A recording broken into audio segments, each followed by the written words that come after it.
Through two small windows in the doors, Andrew watched the colony's headquarters, cut into living rock and lined with multiple stories of lit, empty windows, spread out before him.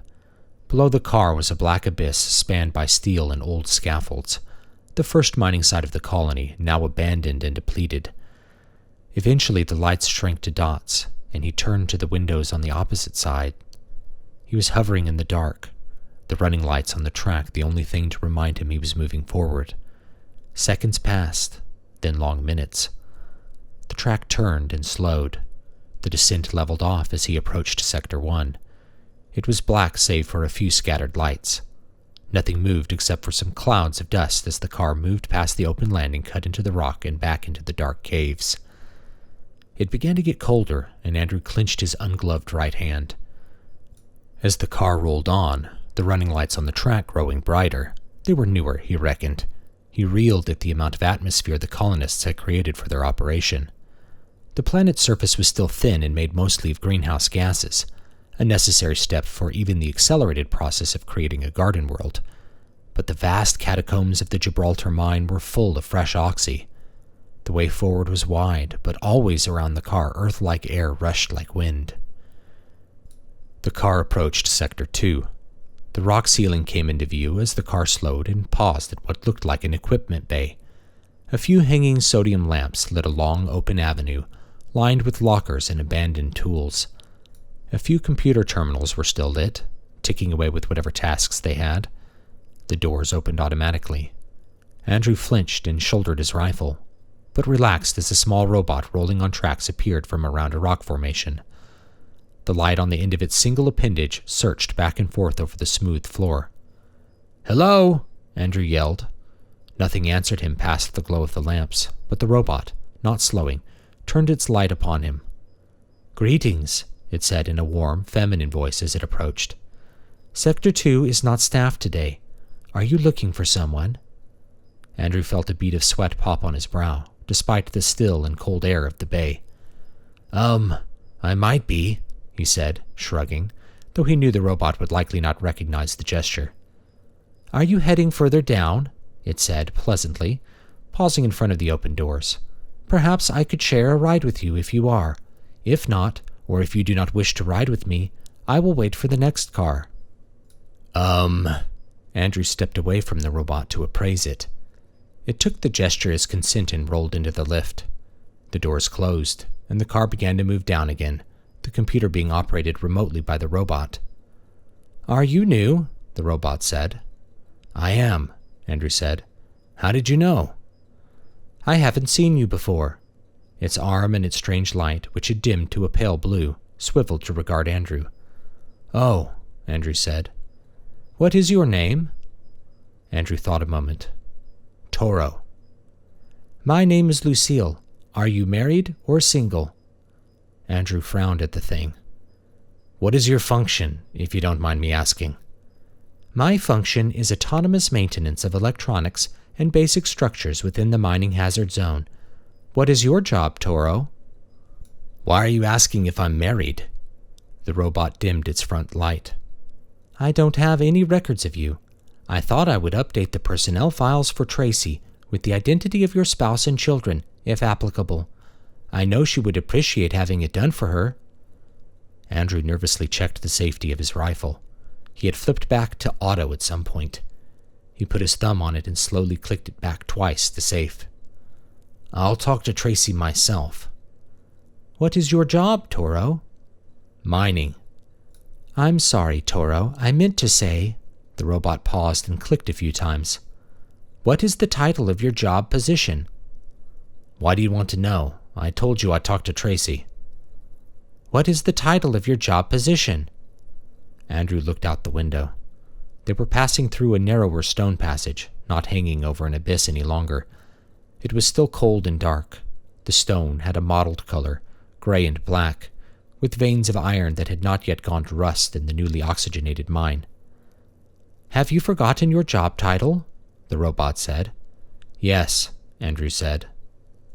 "Open positions were for maintenance supervisor and demolitions technician. Does either of those sound correct?" "Yes, maintenance supervisor." Pleased to meet you, Maintenance Supervisor Toro.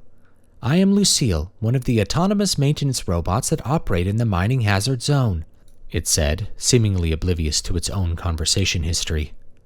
How many more of you are there? 3. Where are they? The other 2 maintenance robots are powered down, sir. Why? Their services have not been required. Why are your services required? Sectors 3 and 4 have not been serviced in 45 days. Why? Transport has not stopped at my service terminal in 46 days. Why? I am not authorized to operate lift cars except in the presence of staff for logistic and security reasons. I meant, why hasn't there been any elevator stopping at your last location? The robot clicked. I don't know that. Sorry. You stopped my car. I wasn't stopping at your last location. After a few seconds, the robot said, I am not authorized to stop a lift car. Andrew growled to himself softly. You know what, Lucille, I forgot. I am looking for someone. Who are you looking for? Vivian Toro.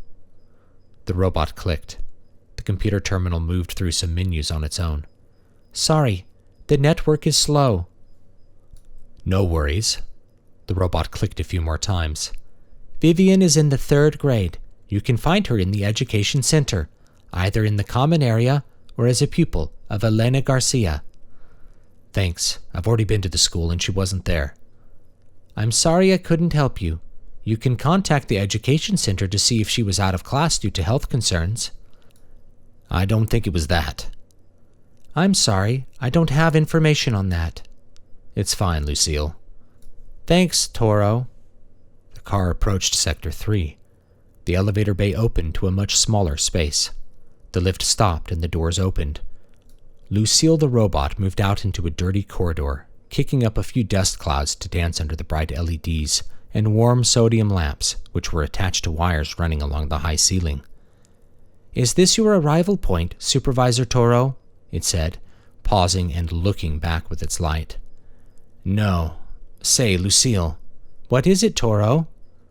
Andrew took a breath, wondering if he should be so direct with a machine that could report to the unsecured network. Do you know what happened to everyone? Where the colonists went? I do not know what happened to everyone. Which colonists were you looking for? All of them. They're all gone from the residential area. I'm sorry, but I can't seem to parse your request. Can you be more specific? Andrew chewed his cheek. He didn't feel quite right talking to a robot in this way, but the thing seemed harmless enough. Have a nice day.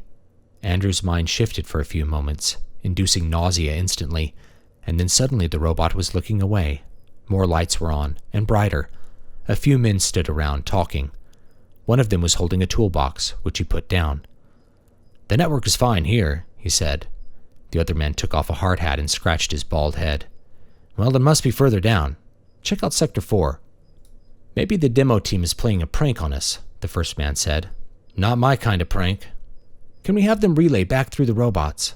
I would think so, but the robots don't seem able to manage it on their own. Maybe Johnny could write a few routines for that. Seems like a good redundancy. The other man put his hard hat back on. Truthfully, I never considered this sort of malfunction. I'll get down to Sector 5 and check it out myself. I'm not looking forward to telling Esquivel how I lost a half day of work, though. The first man shrugged and picked up his toolbox, then started walking toward Andrew. He faded away, and the lights dimmed. Lucille remained where she was, but was clicking and turning away. The lift doors began to close. Wait! Andrew said, putting out a hand to stop the doors. He glanced at his computer. I'm looking for the senior plant manager. He flipped through a few messages. Ralph Esquivel. Lucille turned back and dimmed its light. He is listed as absent to work. I lack the capacity to be more specific. Shall I page him? No, don't bother. All right, Toro. Have a nice day. Andrew watched the robot begin moving again. You too, Lucille. The doors closed, and jets of air began moving about the robot, kicking up dust and blowing it to the edges of the room. The lift started moving again, resuming its journey down into the rock at a steep incline. Once again the walls opened up and the car slid out into icy blackness, bouncing slightly.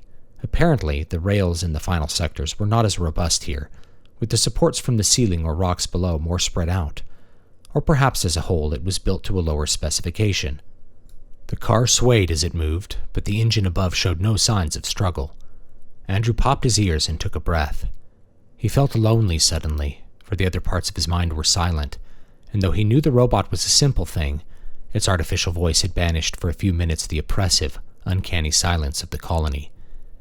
He brought up his wrist computer, unable to ignore that it was past 1200 hours, and flipped through his messages.